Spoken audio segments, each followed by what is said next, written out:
Hello students, welcome in the online classes of MDN School Clyde. As you know, we are on third lesson of history of 10th class. आज हम ग्रामीण इलाके में विद्रोह के बारे में पढ़ेंगे। शहरों से बढ़कर असहयोग आंदोलन देहात में फैल गया था। मतलब क्या है, गांव में फैल गया था।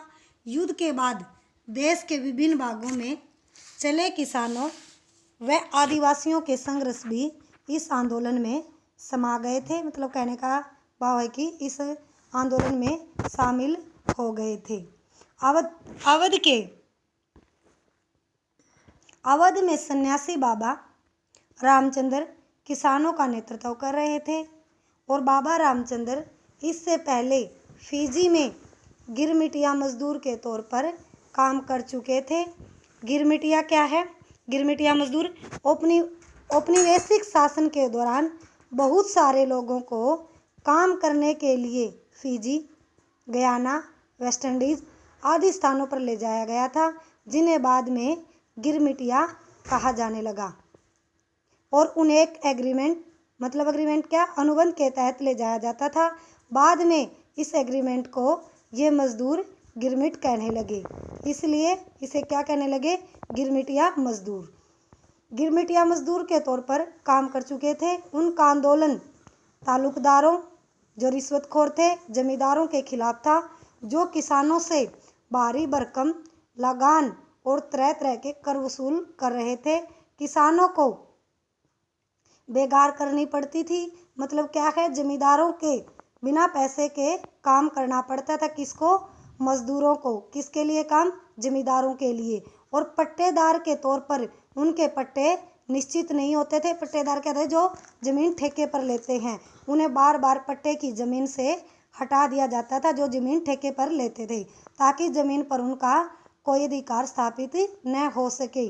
किसानों की मांग थी कि लगान कम किया जाए और जो बेगार खत्म हो और दमनकारी जमींदारों का सामाजिक बहिष्कार किया जाए। जो अमीर जमींदार थे, जो मजदूरों और गरीब किसानों का शोषण करते थे, उनका सामाजिक तौर पर बहिष्कार किया जाए।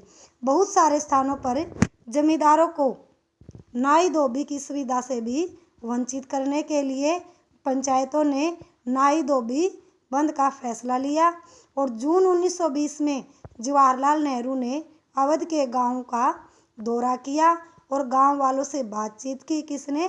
जवाहरलाल नेहरू ने। और उनकी व्यथा को समझने का प्रयास किया।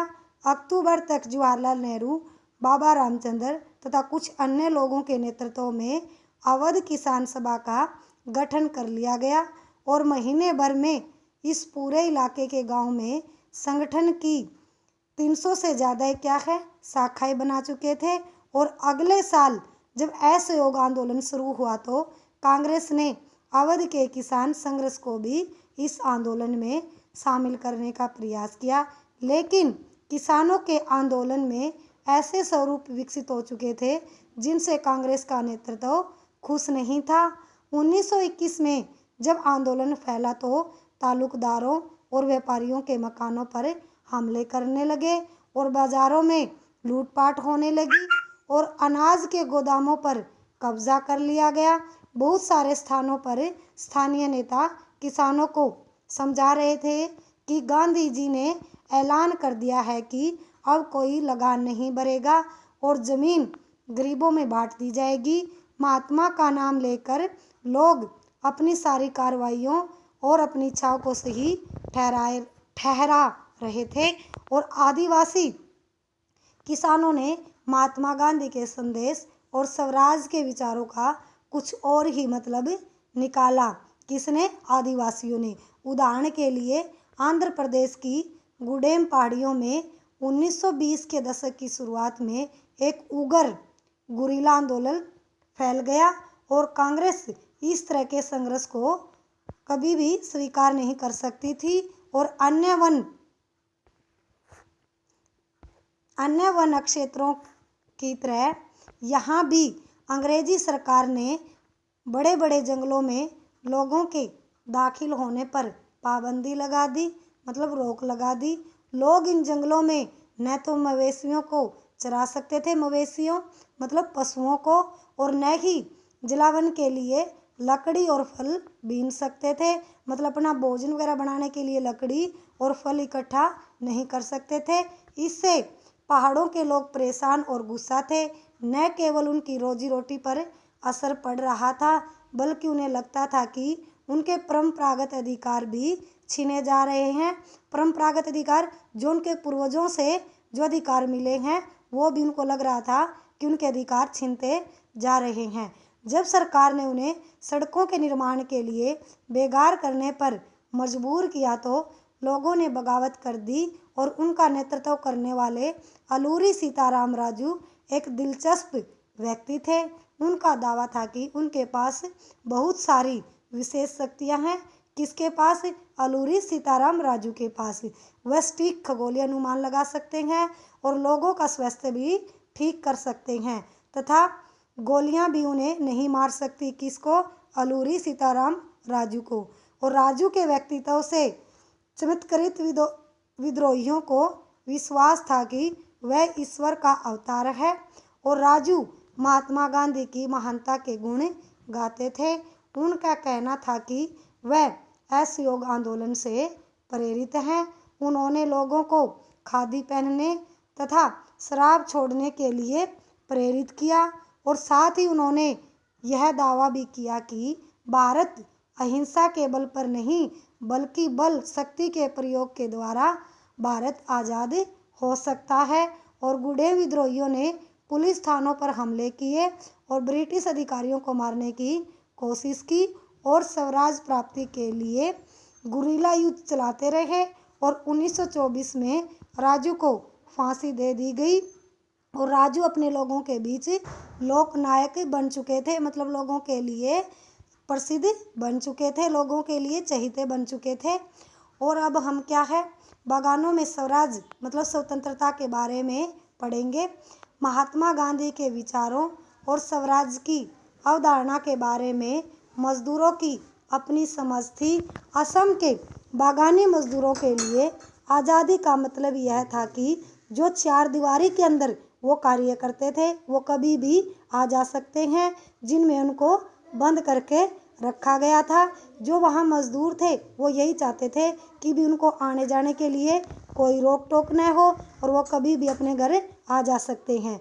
और उनके लिए आज़ादी का मतलब था कि वो अपने गांव से संपर्क रख पाएंगे। 1859 के इनलैंड इमिग्रेशन एक्ट के तहत बागानों में काम करने वाले मजदूरों को बिना इजाज़त बागान से बाहर जाने की छूट नहीं होती थी, और यह इजाज़त उन्हें विरले ही कभी कभी इजाज़त मिलती थी। जब उन्होंने असहयोग आंदोलन के बारे में सुना तो हजारों मजदूर अपने अधिकारियों की अवहेलना करने लगे। उन्होंने बागान छोड़ दिए और अपने घर को चल दिए। उनको लगता था कि अब गांधी राज आ रहा है, इसलिए अब तो हर एक को गांव में ज़मीन मिल जाएगी। लेकिन वे अपनी मंजिल पर नहीं पहुंच पाए। रेलवे और स्टीमरों क्या होता है? पानी के जहाज क्या है? उन रेलवे और स्टीमरों की हड़ताल के कारण वे रास्ते में ही फंसे रह गए। उन्हें पुलिस ने पकड़ लिया और उनकी बुरी तरह पिटाई हुई।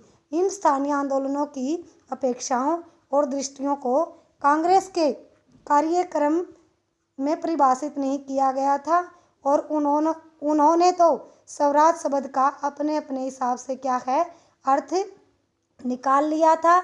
और उनके लिए यह एक ऐसे युग का द्योतक था जब सारे कष्ट और सारी मुसीबतें खत्म हो जाएंगी। फिर भी जब